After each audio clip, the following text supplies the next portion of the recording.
যুব দল, সেবক দল সহ শ্রমিক দল, বিভিন্ন অঙ্গ সংগঠনের নেতৃবৃন্দ, আমাদের লক্ষ্য একটাই যে আমরা এই শহীদ ভাইদেরকে যেন ভুলে না যাই, আমরা এই শহীদ ভাইদেরকে যেন সবসময় মনে রাখি এবং তাদের স্মরণে আমরা সবসময় স্মরণে যেন তাদেরকে মনে রাখি।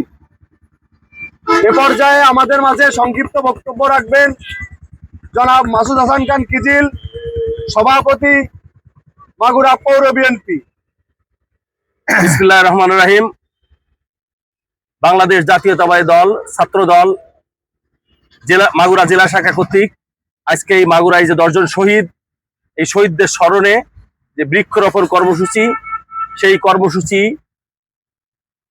অংশগ্রহণ করে আমরা জানাতে চাই যে আমরা এই শহীদদের কখনোই ভুলব না। আপনারা জানেন আমাদের বর্তমান প্রধানমন্ত্রী তারেক রহমান আগামী 5 বছরে 25 কোটি চারা রোপণের লক্ষ্য নিয়ে সামনে এগিয়ে যাচ্ছে। আমরা ইতিমধ্যেই বিভিন্ন ভাবে বিভিন্ন ছবি নিয়ে ঘুরে দেখে এই পাশে এইভাবে ঘুরে দে। হ্যাঁ ওই তো দাও দাও পাঠিয়ে দাও মাটি দাও। আর সুন্দর বিসমিল্লাহির রহমানির রহিম। আল্লাহ, জাম গাছটা আসলে পশু পাখি খাবে, আমরা খাবো, সবাই খাবে। গাছ না খাই সেই দোয়া করি। আল্লাহ ইচ্ছা গরু ছাগল যেন গাছ না খাই।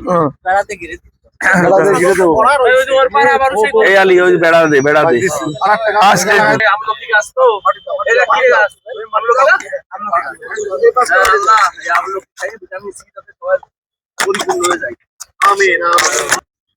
নির্মম ভাবে পেতে থাকা হাসিনার গুন্ডা বাহিনী শহীদ রাব্বি ছাত্র দলের সাবেক যুগ্ম আহ্বায়ক, যুগ্ম সাধারণ সম্পাদক